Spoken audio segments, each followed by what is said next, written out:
Hello everyone. तो आज हम लोग एक नया सा कॉन्सेप्ट देखते हैं।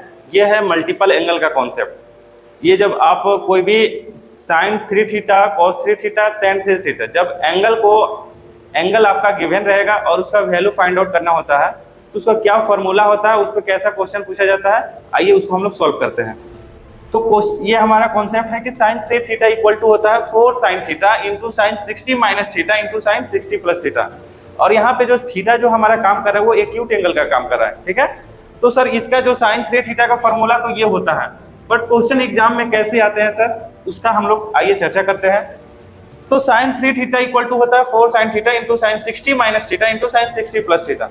अगर यही एंगल जो है हमारा रेडियन के फॉर्म में होगा तो pi by 3 minus theta into pi plus theta, pi by 3 plus theta होगा।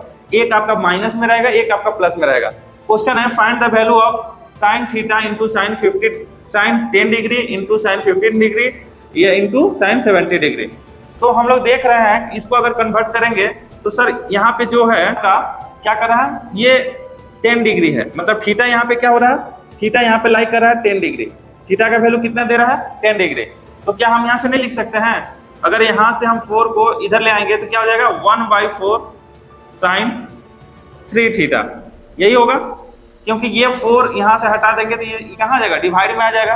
तो जब डिवाइड में आएगा तो ये साइन 3 थीटा 1/4 साइन 3 थीटा हो जाएगा। अब इतना बराबर क्या लिख सकते हैं सर, एंगल कितना लेना होगा हमको, 10 डिग्री। क्योंकि सर यहाँ पे एंगल 10 डिग्री रखेंगे तो 60 में से 10 घटाएंगे तो 50 और 60 में 10 को ऐड करेंगे तो 70 होता है।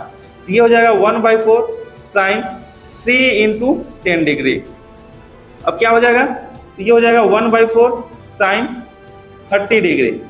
हम लोग जानते हैं सर 1/4 और साइन 30 डिग्री का वैल्यू कितना होता है, तो सर हाफ होता है, यानी इसका फाइनल आंसर हो गया 1/8।